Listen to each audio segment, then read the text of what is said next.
почитувани присутни, почитувани представници на град Скопје, почитуван декан и продекани на архитектонскиот факултет при Универзитетот Свети Кирил и Методи во Скопје, почитувани колеги и пријатели на архитектурата.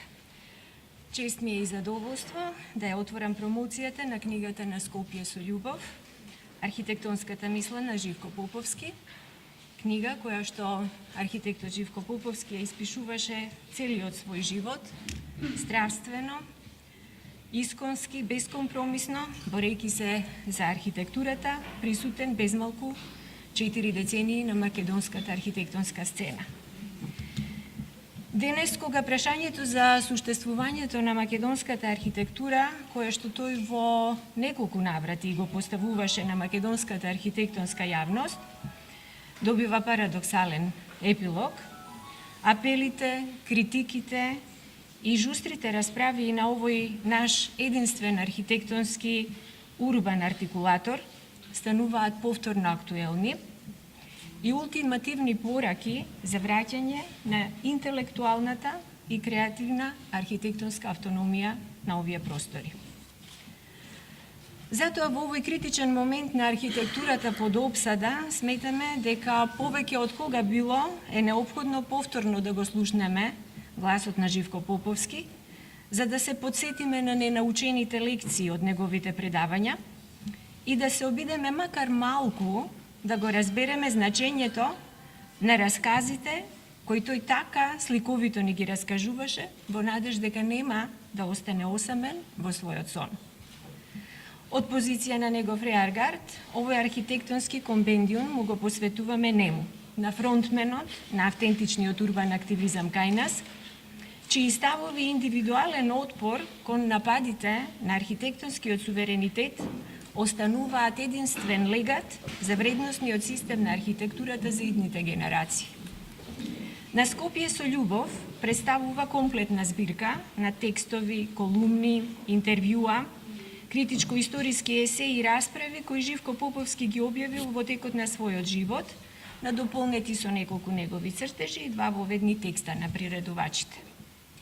Хронолошки подредена и без претензии на тематски класификации, ова е прва книга која го поставува фокусот на интелектуалното и теоретско творештво на Живко Поповски и може да се посматра како хронологија на неговата мощна, прецизна и се уште релевантна анамнеза на македонската архитектонска сцена, која што ги надминува архитектонските граници и завлегува подлабоко во релациите на културолошкиот контекст, што ја прави исклучително интересна не само за архитектонската публика, туку и за пошироката јавност.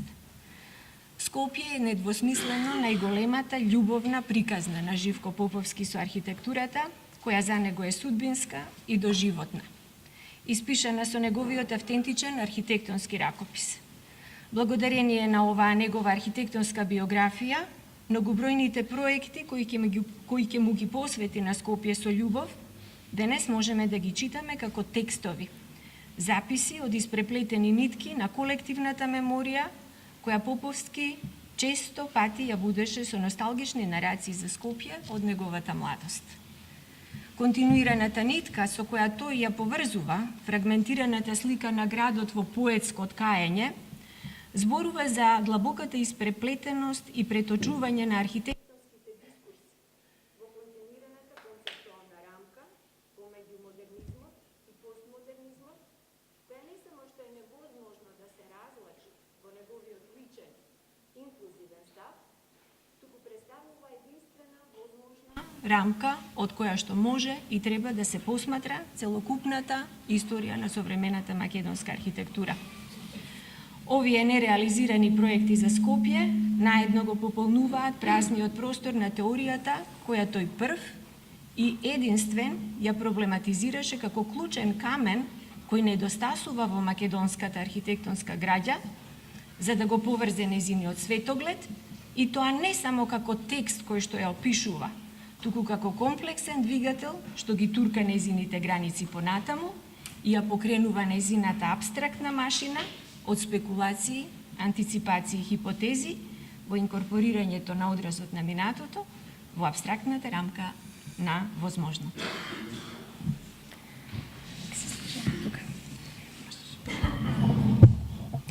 Уште поголема задача на оваа книга е дека таа треба да ја нагласи важноста на архитектонската мисла на професорот Живко Поповски како нематеријално културно наследство, кое треба да се негува, заштитува и пренесува на идните генерации, како континуитет во граѓата на мислата со негови зборови, затоа што, како што велеше тој, ние не потврливме во градењето, туку потврливме во мислењето.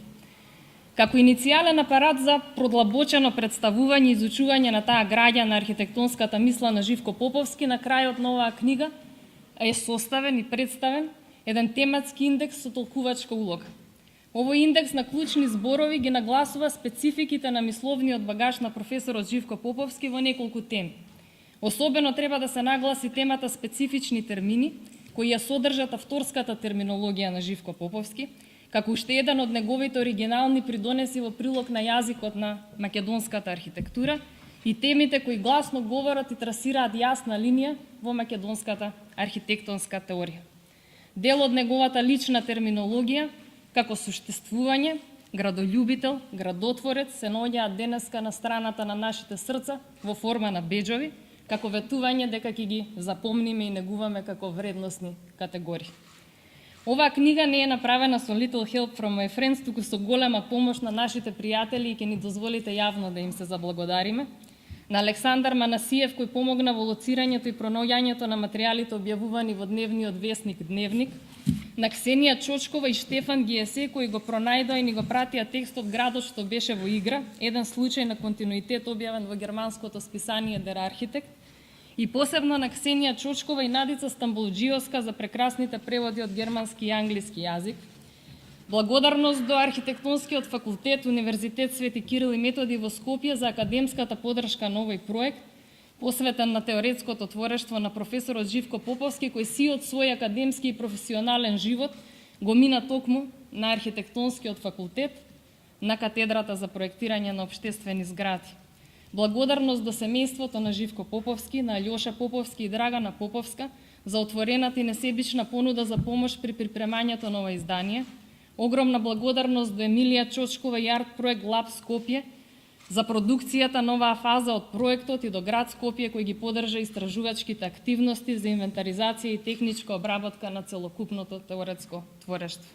Голема благодарност до нашиот колега Аристид Пецев за вонредниот ангажман за реализација на овој и сите наши досегашни печатени проекти, до Илија Прокопиев и Марија Христова и до нивната издавачка куќа Приватен принт Скопје за реализацијата и публикувањето на оваа книга во оваа форма, препознаена како исклучителна вредност.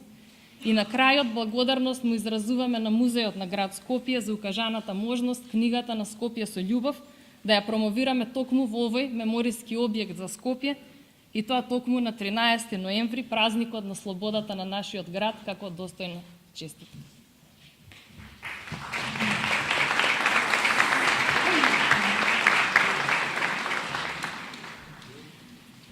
Вечерва имаме извонредна и голема чест со нас во улога на промотори да бидат тројца големи луѓе, кои секој на свој посебен начин го познаваа Живко Поповски и неговото творештво. Со нас се академик Владо Урошевиќ, господинот Ристо Пенов, поранешниот градоначалник на град Скопје и професорот на архитектонски факултет Мартин Гулески. Со нив ја отвараме панел дискусијата која треба да допре само три од многуте значајни теми во теоретското творештво на професорот Поповски. Темата на градот и меморијата на градот како книжевна и архитектонска инспирација, темата на поопштественоста, политичката еманципација на архитектурата и архитектонската еманципација на политиката, како спрега во делувањето и креирањето на просторот на градот на граѓаните, и на крајот темата за креативната перцепција на идентитетските одредници на македонската архитектура. Ми причинува особена чест и задоволство да го поканам професор Владо Урошевиќ со нас, да ги сподели фрагментите од приватниот живот на модерната архитектура и да го евоцира пријателството со Живко Поповски и генерацијата која што ја креираше она извонредна културна клима на новото радосно повоено Скопје. Малкумина знаат дека сте седеле во иста клупа со професор Поповски во гимназија. Каков другар беше Живко Поповски? Или позгодно вака?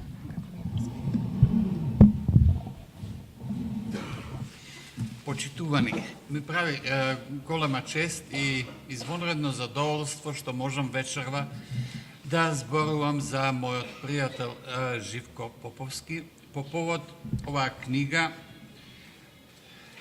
во која е содржана неговата архитектонска мисла и која ја приредиле Анета Христова Поповска и Мери Батакоја, и кои навистина заслужуваат да им одадеме признание за иницијативата, идејата, трудот, посветеноста со кои тие ги вложиле во реализацијата на оваа книга. Јас не се осмелувам да зборувам за архитектонските идеи на Живко Поповски, не сум од професијата, макар што понекогаш сум пишувал за градови и за градби.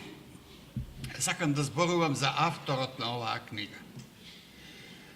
Живко Поповски и јас сме иста генерација, родени сме 1934 година, тамам да запаметиме што е тоа предвоено Скопје, што е тоа војна во Скопје, што е тоа повоениот период во Скопје. Всушност се запознав со Живко Поповски 1947 година, кога се вратив по принудното отсуство од Скопје, кое траеше 5 години, и се запишав веднаш во машката гимназија, тогаш постоја машки и женски гимназии, нели? Во машката гимназија Цветан Димов, во старата зграда, не онаа која е сега, која беше на местото кај што е денес Ману, туку на онаа претходната.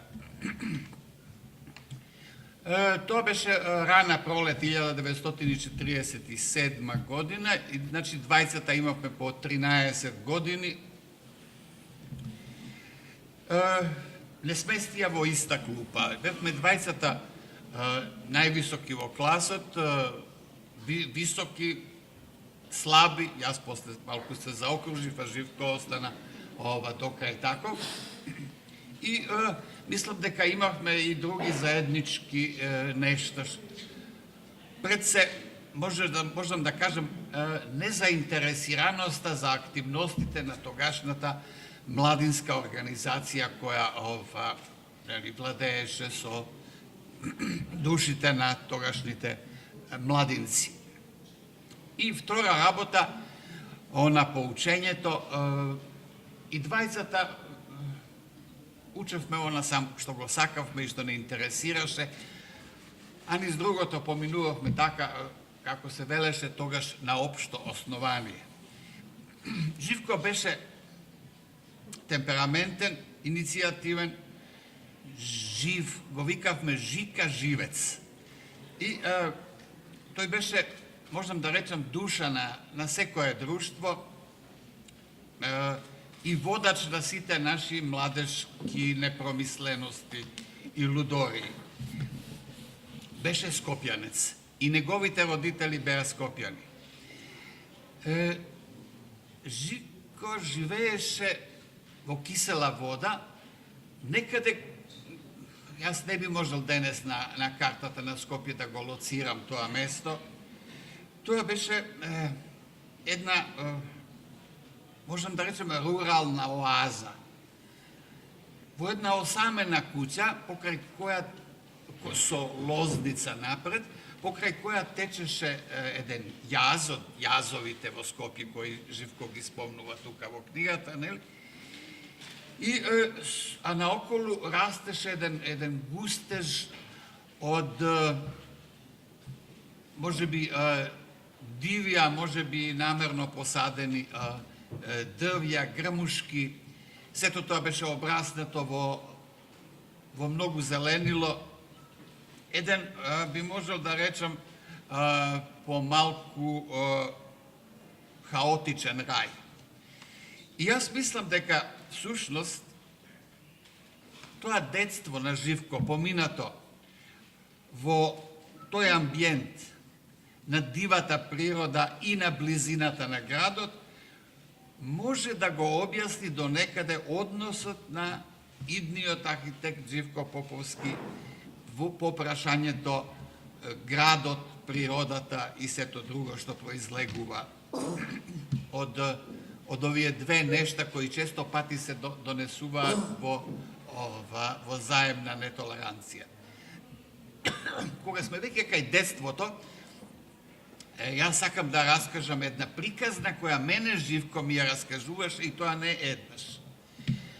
Вие знаете дека пред Втората светска војна на плоштадот Скопски беа подигнати два споменика коњанички на српските кралеви Петар I и Александар, и тие стоја речиси на истото место на кое што денес стојат коњаничките споменици на Гоце Делчев и Даме Груев. Овие спомениците беа на Антун Августинчиш, ученик на славниот Мештрович. Коњите беа извонредни, полни со асоциација на коњите од мермерните релјефи на Партенон. И дојде окупацијата, нели, коњите исчезна и нивната судбина е една од скопските легенди.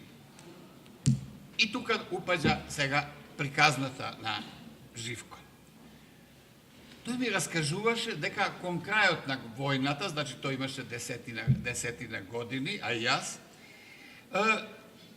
децата од Кисела вода заминува така групно, малски во истражувачки и освојувачки походи низ градот. И на еден од таквите походи тие дојдоа до Водњанска.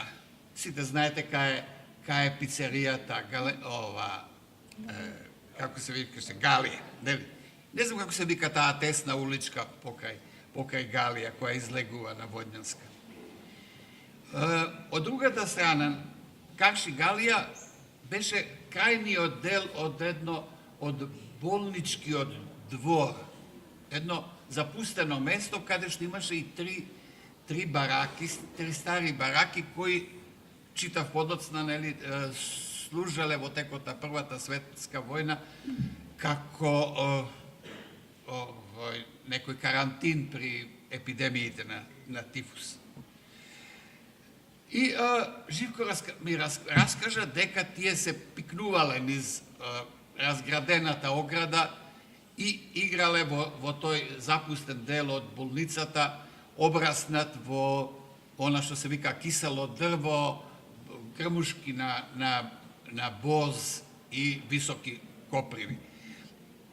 Тука Живко дошол во еден миг до едната од тие бараки, откорнал една гнила штица и тој ми се колнеше дека внатре во полутемнината на бараката ги видел коњаниците на Августинчич.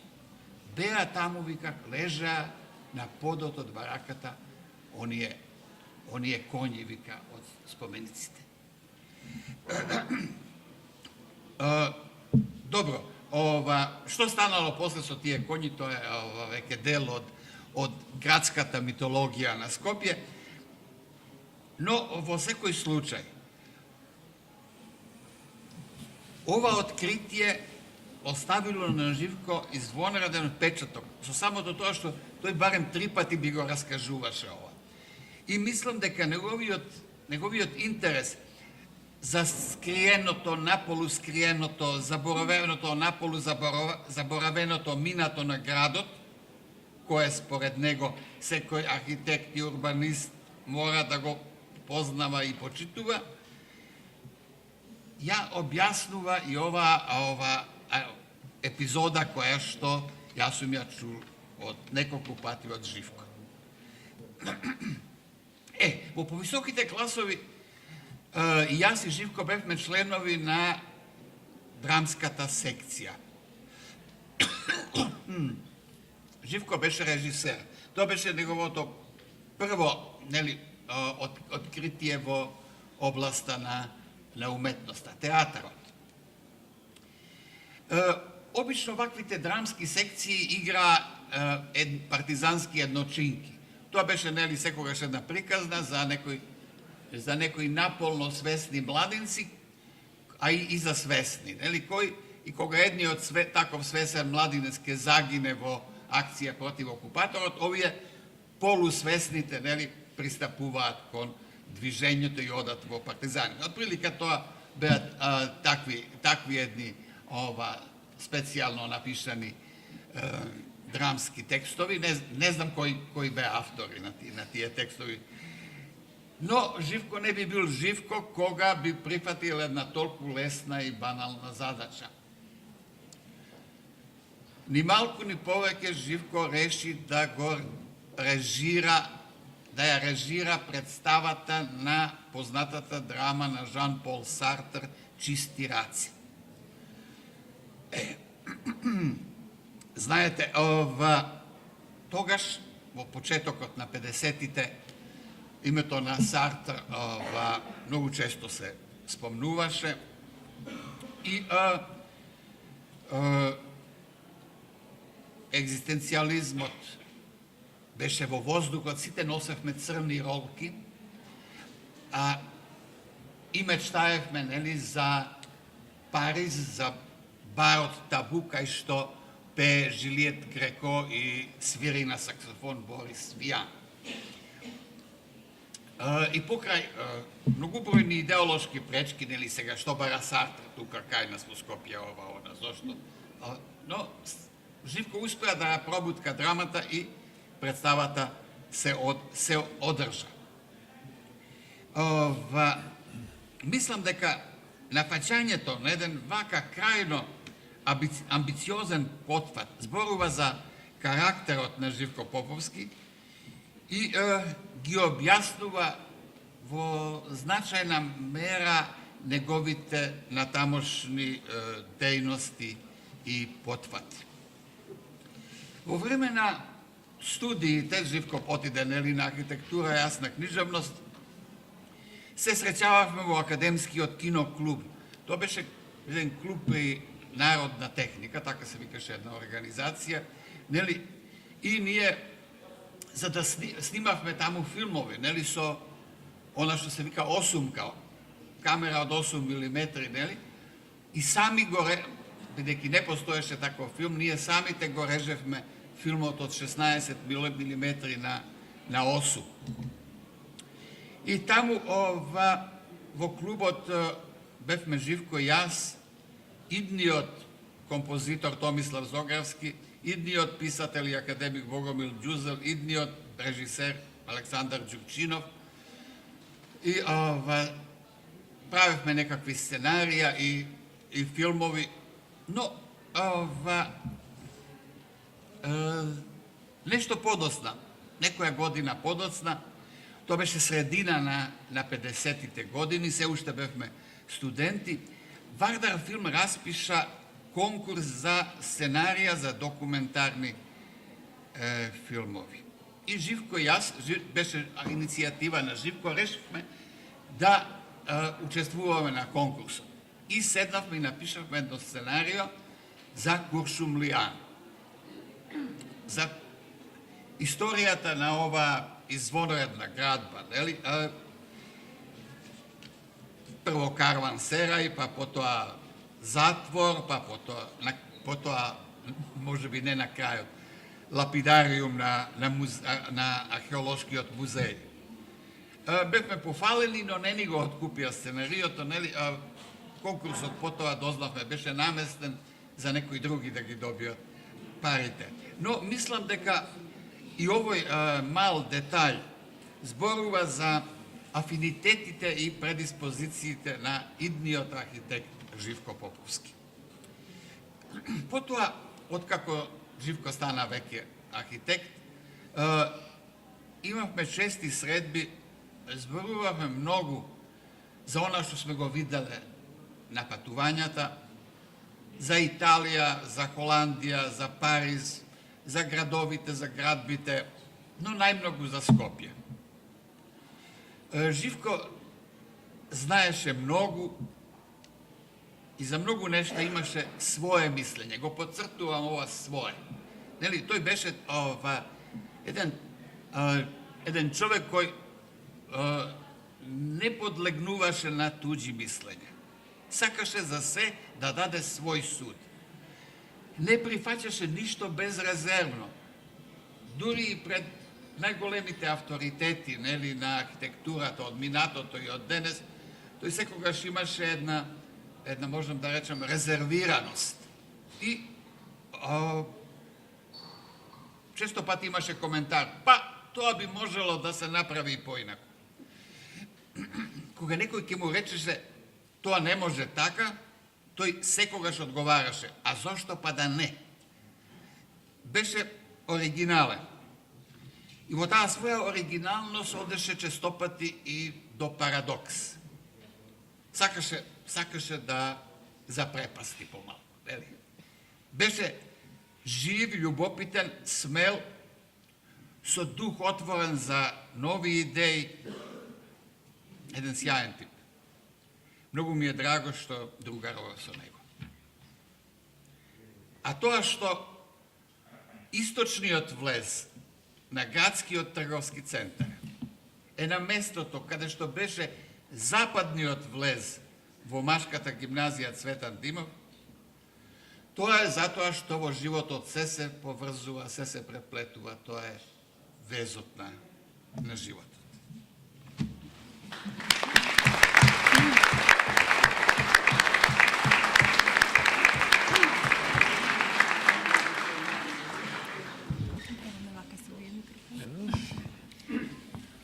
Господине Пенов, од овие креативни другарувања до прагмата на градското управување, лично се познававте и соработувавте со професорот Живко Поповски за време на вашиот градоначалнички мандат. Имаме повеќе прашања, од кои што најмногу ни интересира прво колку беше пријатно да се добиваат протестни писма од професорот Живко Поповски и покрај тоа што беше ваш соработник, но понатака сакаме да ги нагласиме многу прогресивните идеи кои што професорот Живко Поповски ги има за тоа градско управување, значи што далечната 1981 он зборува за значењето на граѓанското активирање во самоуправното општество преку темите на урбанизмот и архитектурата. Понатака во својата градоначалничка кандидатура почеток на 90-тите тој нуди и форми на партиципација, отварање на градската администрација кон жителите, барање мислење преку референдум и така натаму. И повеќекратно повторува дека чиви треба да удираат граѓаните, а не политичарите. Им годили на политичарите ова граѓанско воспитување. Споделете со нас нешто од тие ваши соработки со професорот Живко Поповски, кои идеи за градот ви останале од тие разговори и постоеше ли обид дел од овие идеи за кои што и он се залагал да пренесе во вашето практикување на градската управа? Јас имав среќа во периодот додека бев градоначалник на Скопје да го имам во близина како пријател, вие велите соработник, тоа е далеко е.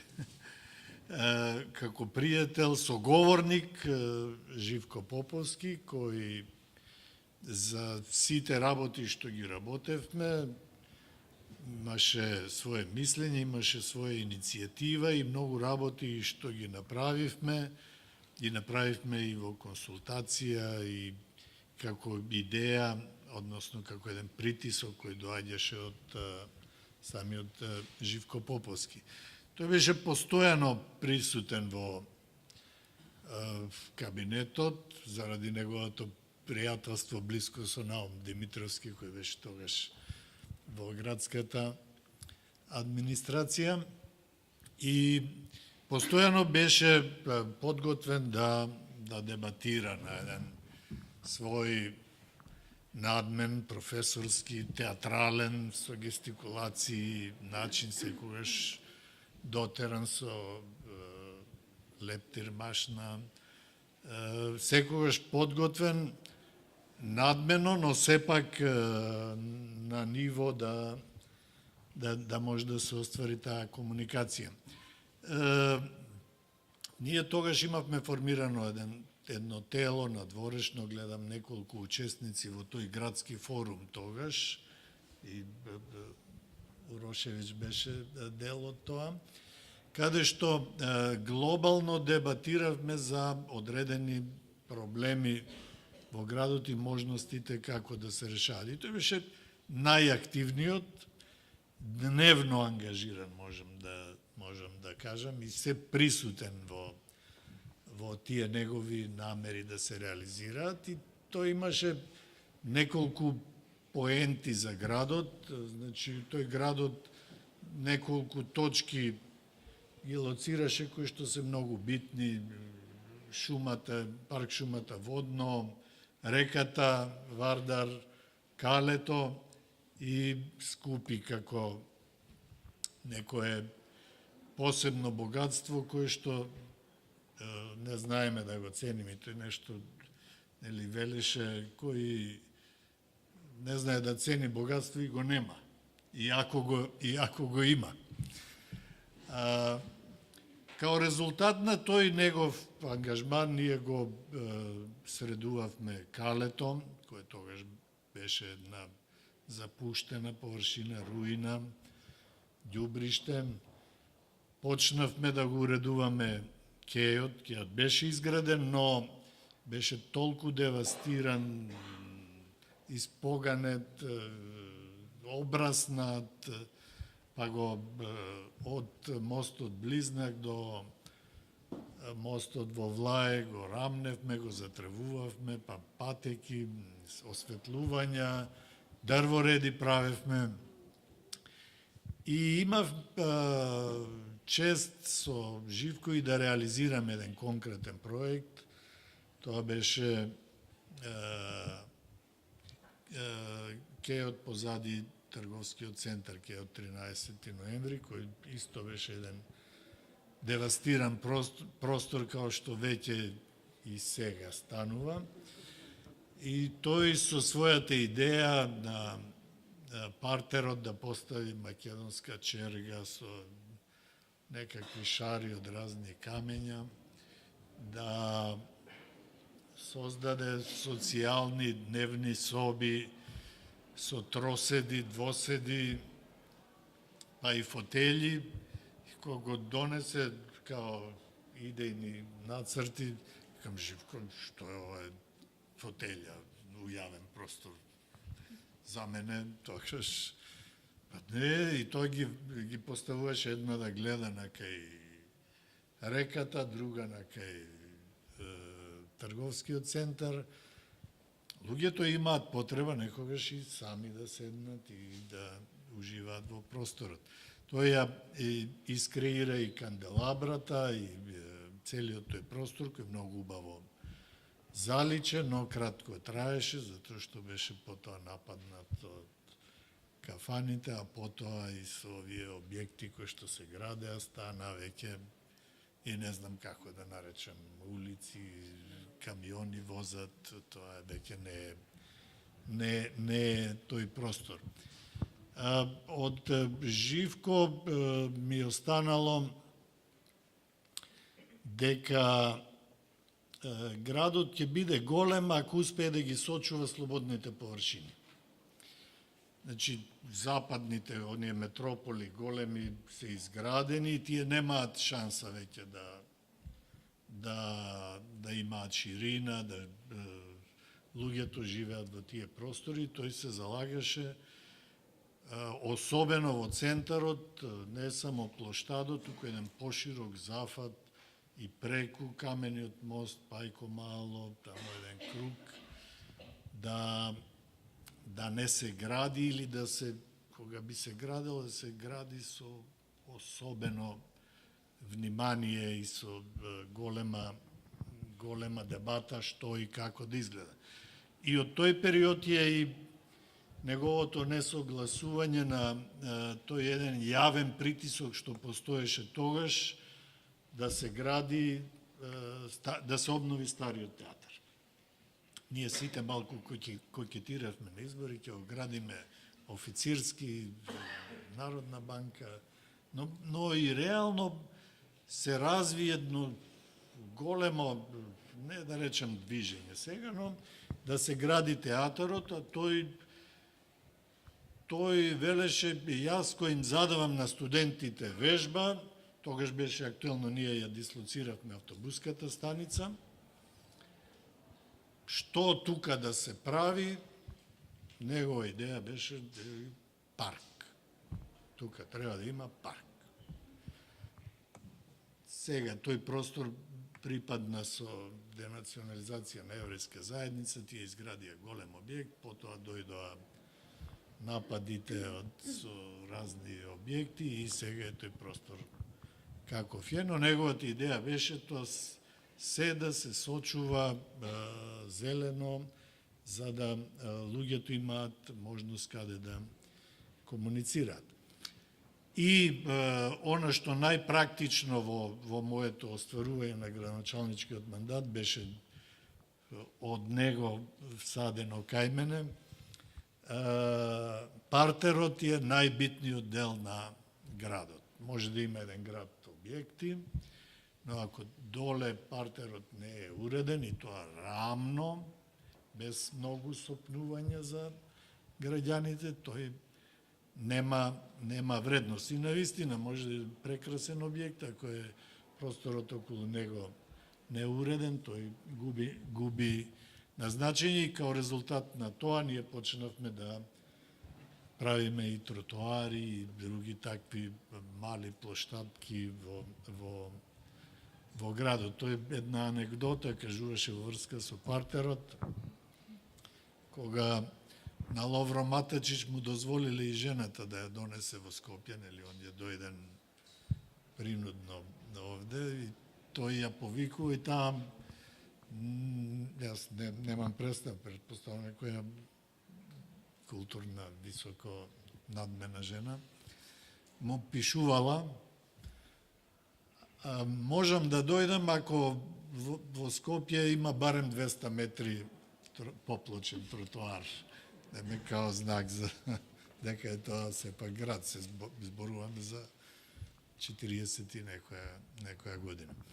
Во секој случај, јас носам големи спомени. Ова е голем успех што сте го направиле, бидејќи препрочитувајќи ги колумните на Живкото, не се колумни, тоа се филозофски есеи кои се уште имаат сила, важност, актуелност, иако поголем дел од просторот за кој тој се залагаше сега е зафатен со некои градби кои не се адекватни на неговото учење и залагање. И мислам дека и самата акција да го сочуваме ГТЦ беше токму и заради успешност, а мислам не успешноста, дека го сочува туку масовниот приот и позитивниот однос на граѓаните кон самиот ГТЦ беше и само заради самиот Живко, кој успеал да на тие млади години да изгради еден таков објект кој, иако не успеавме да го сочуваме и да го одржуваме како што треба, е сепак за тоа време, а и денес, се уште еден од најграндиозните градби во пошироките простори околу Скопје.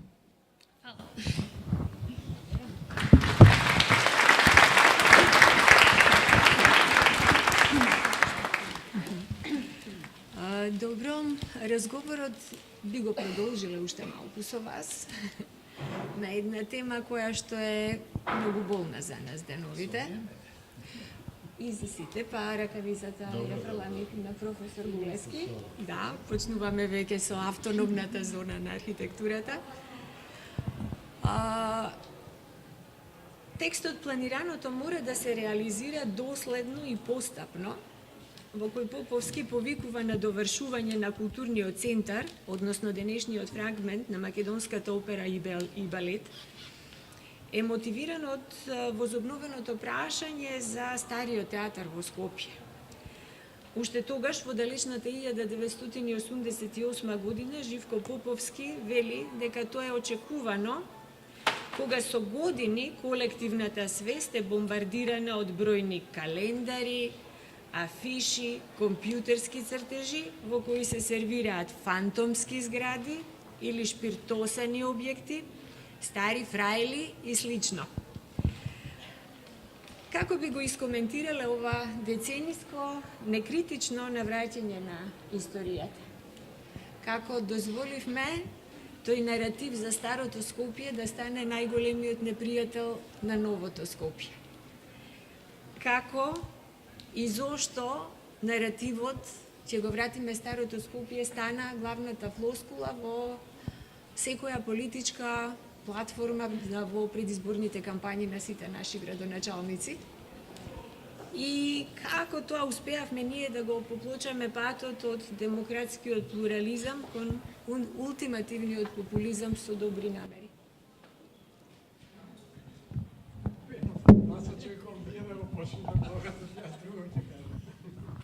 Јас веќе за овој дел и нешто и кажав, нели, околу ставот на Живко. Ова што се случи со тој простор, тоа излегува од надвор од сите граници, тоа беше едно насилие во кој никој никого не се ни обидел да чуе, и некој ако изразил некаков став визави тоа што се случуваше со центарот на Скопје, тоа беше заглушено, исплукано, ишутирано на еден начин. Тоа беше едно такво насилие кое ние мисламе дека не можевме во тој даден момент да го спречиме. Се надевам дека тоа е за секогаш изгубено, ама се надевам дека полека ќе почнеме да го упристоиме барем тој простор кој што е така насилно завземен, но зошто сите кокетиравме со некакви стари градби, и визави театарот ви реков, значи, постоеше некој притисок дека скопјани го доживуваа старо Скопје низ тие 2-3 стари срушени објекти, театарот, офицерскиот дом и Народната банка, не толку. И во секоја дебата што да направиме во Скопје, во секој разговор се наметнуваше таа идеја да некој од тие објекти биде вратен. Сега идејата на Живко е сосема друга.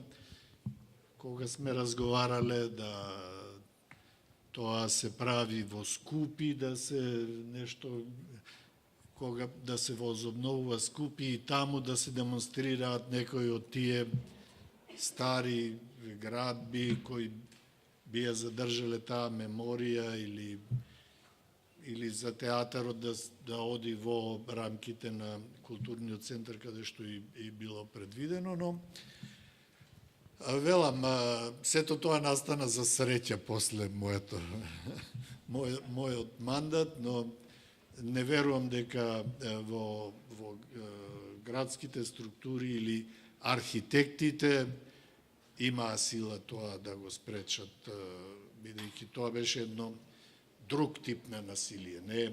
Иако во тие објекти учествувале архитекти, сепак тоа не е дело на архитектите.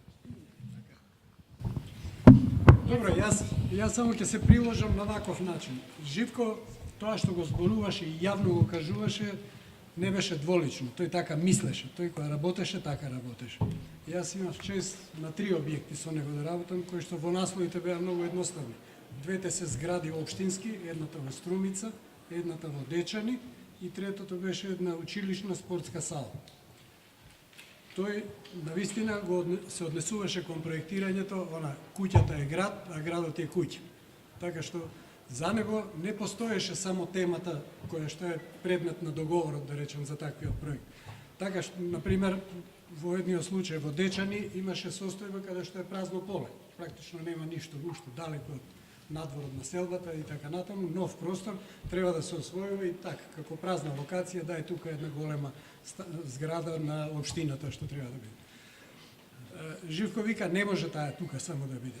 Добро, иницијација веќе имаше. На тоа место беше направен објектот на професор Никојски, Домот на културата. Според тоа, односно, тој требаше и тој да биде дел од таквото нешто. Заедно со него, а и уште со два-тројца соработници, на каков начин постапуваше. Ја правиме зградата, меѓутоа, кога веќе таа зграда постои на општината, ќе постои Дом на култура. Потребно е да постои уште нешто што е градска содржина и да формира плоштад.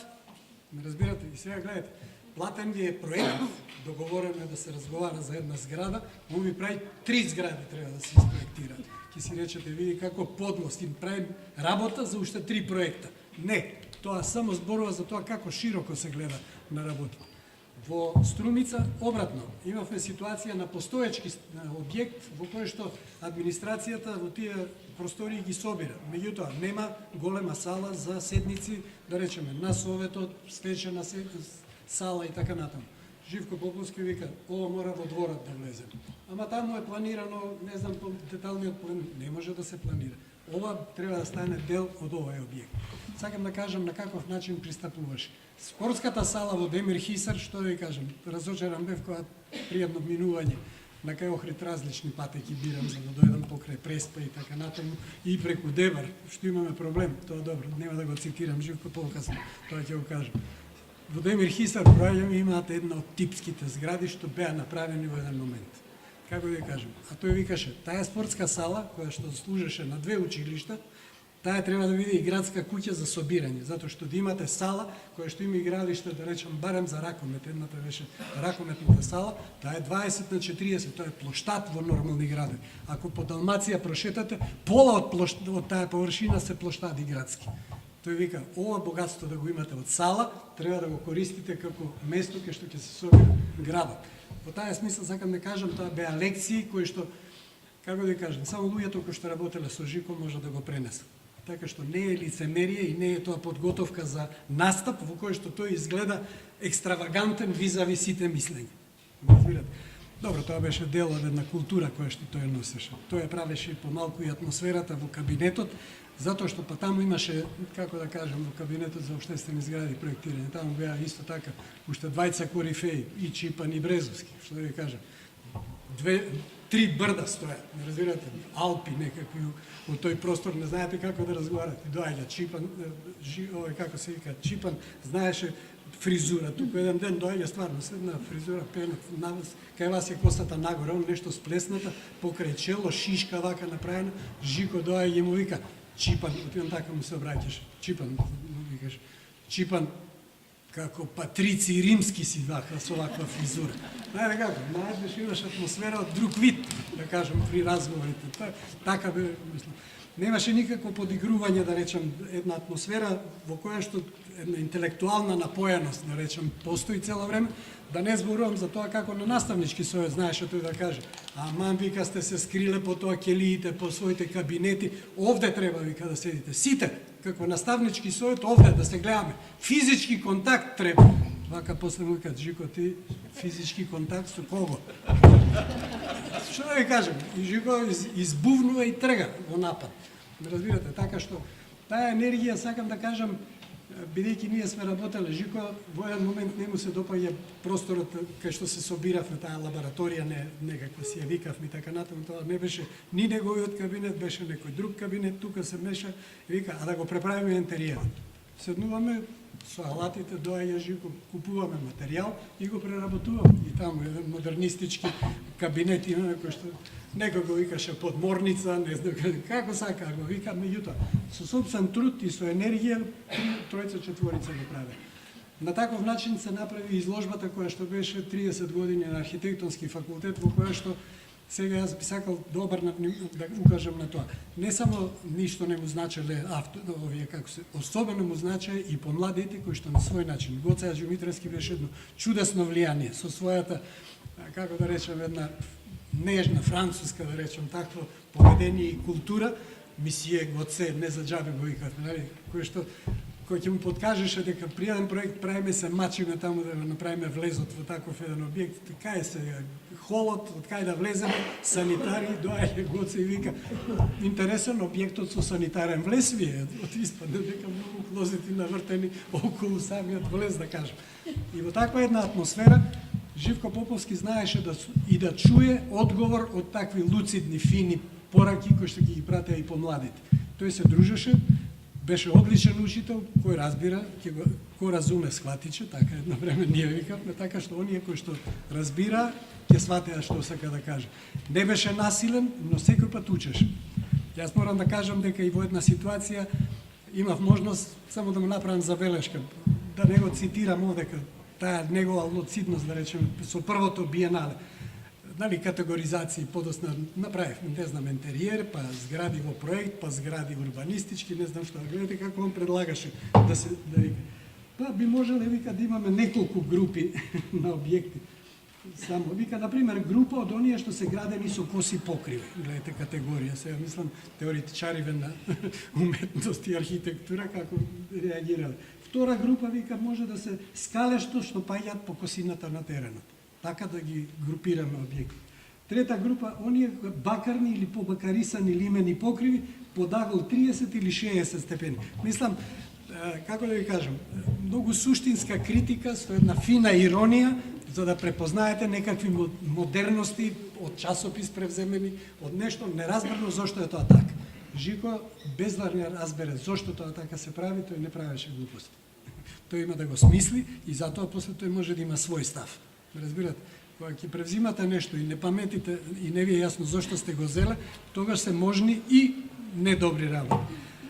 Та во таа смисла сакам да кажам како се однесуваше, морам да кажам за таа атмосфера на факултетот. Тоа е една важна од работите што тој ја извршува не само кон студентите, а по младото поколение за кој што тој на 3 години на асистентите пишува рецензија. Разбирате? И најчесто мојата забелешка во еден момент му викам, Жико, мислам дека треба покрај на физичко набројување, 20 проекти направил, па дури евентуално уименувани, мислам дека е коректно да биде укажано од наставник, од професор, да биде укажано што е добро, што не е добро. Значи, мал осврт, ако ништо друго, нека биде во 2 реченици некаква рецензија. Тој тивко вака не се спротивстави, не се оправдуваше дека не дотакаш не е работено така.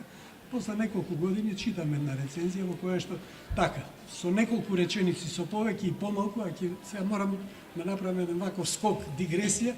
После многу години јас имам 2 внуки. Помалата внука е, да речем, многу интересна особа. Тие се двете се некаде 10 години и 7-8 години.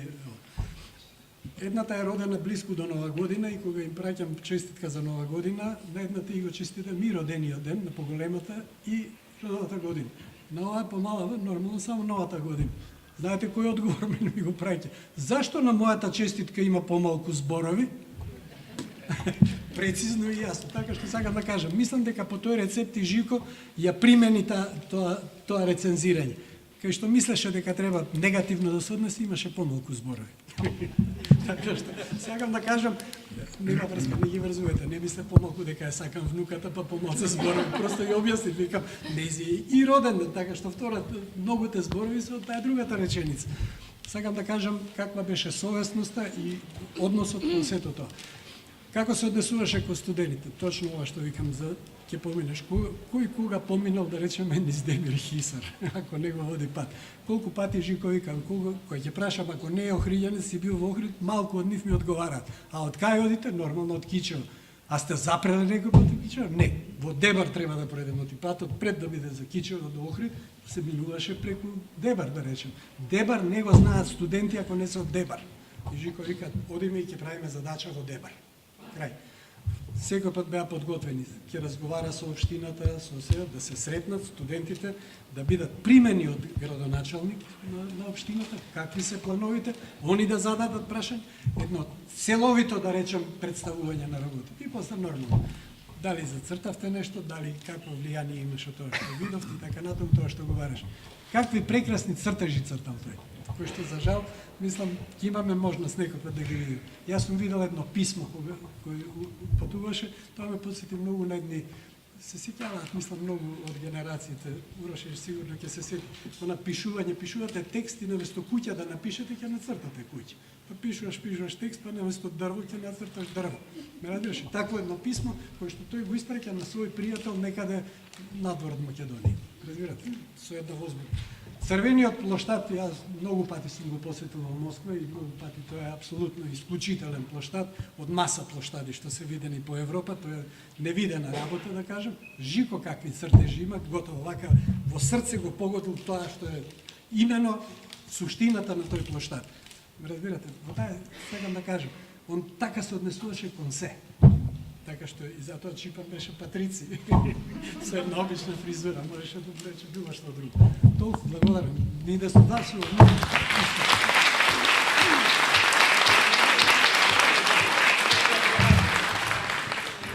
Јас ќе се надоврзам само со коментар во однос на оваа тема со историјата и меморијата што ја отворивме. Чисто ќе го цитирам професорот, тој вика: "Оптоварувањето на просторот со минатото оди во прилог на политичката елита, секогаш, која емоционално завладувајќи со еден простор може да почне да вградува спорни материјални вредности, а да промовира собствена заслуга за историјата." Наспроти тоа ни беше важно да ни ги спомнете овие креативни прошетки, затоа што во неговата лична теорија и пристап кон градовите, историјата и меморијата во суштина се клучни, но преку едно креативно наблюдување на македонските градови. Туку со знаење, мислам тоа без дискусија. Тоа не е зборувам, Алјоша беше пример како ќе дојде тоа Џивџанче, ја така го викам за доживов, таму се движи некој, тоа такви прашања поставува.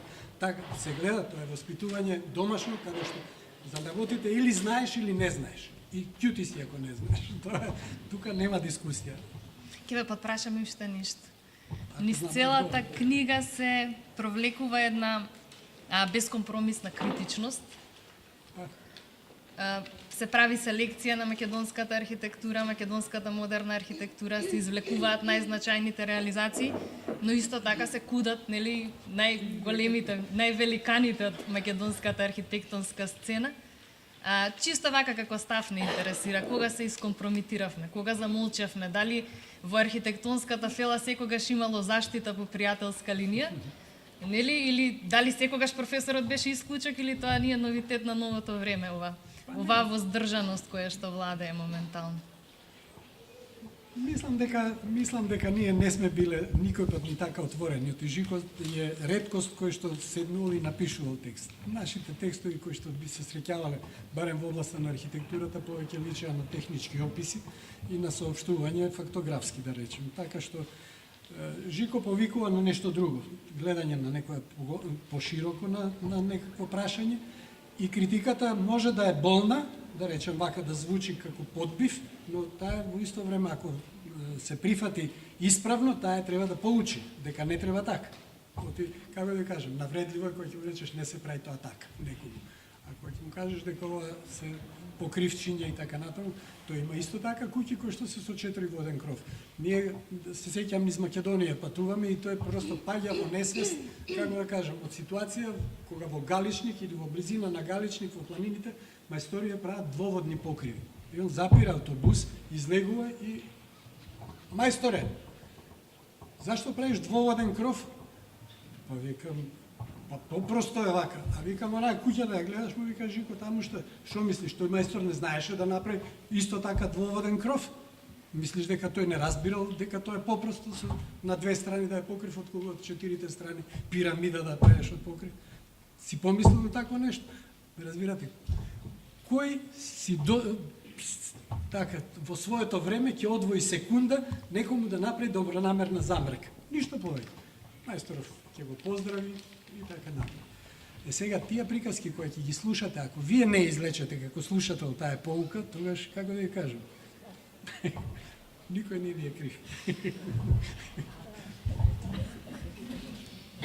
Во духот на ова, суштествува ли македонската архитектура? Ова прашање професор Поповски неколку пати, најмалку 3 пати го постави пред јавноста.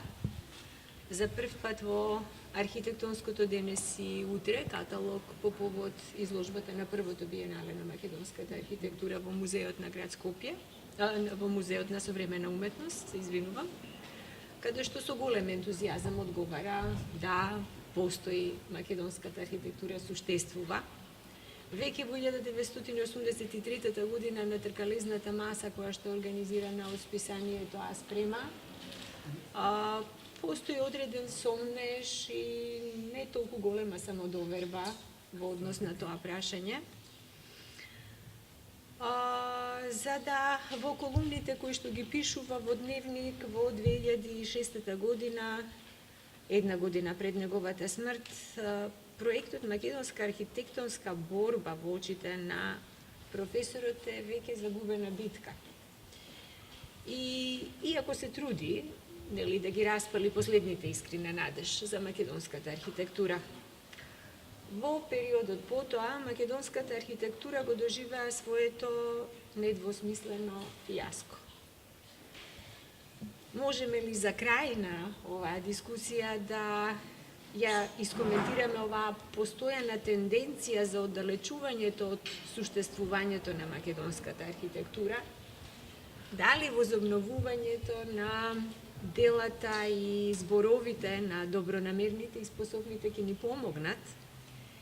И дали ќе успееме да се издигнеме во состојбата на немање на суштина која трае повеќе од 35 години?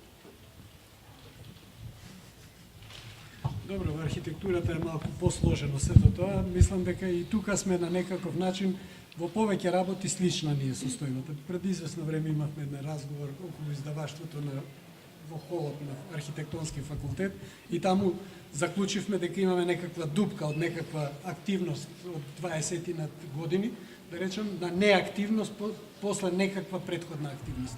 Тоест, од баш од тоа списанијата кога се издавани, до денес немаме никаква поука, имаме просто празен период, ништо не се случило во таа. Значи, немаме одржување. Знаете како, Живко тоа го кажуваш. Нема посветени на тоа. Знаете како.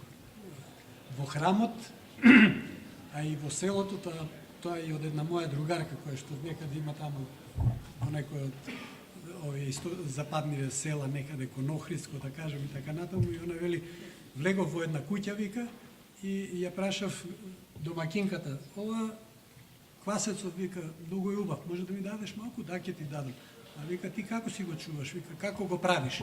Она вика, не го правам. Тоа, вика, јас кога дојдов како невеста во куќава, свекрвата ми кажува вака го правим и јас цело време сега си го правам.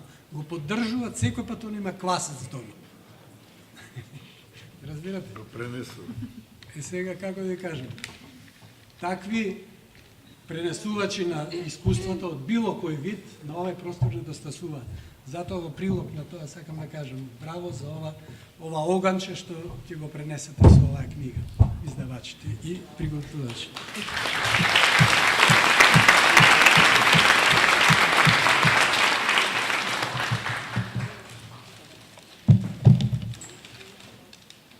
Професорот Живко Поповски Микрофон. Ни напиша токму во тие дилеми негови, загуба е ако си раскажуваш расказ самиот на себе. Загубата е поголема ако раскажуваш расказ на публика која не го разбира значењето. Меѓутоа, кој може да си дозволи тој луксус и да каже дека секогаш бил разбран и прочитан до крај? Ние ја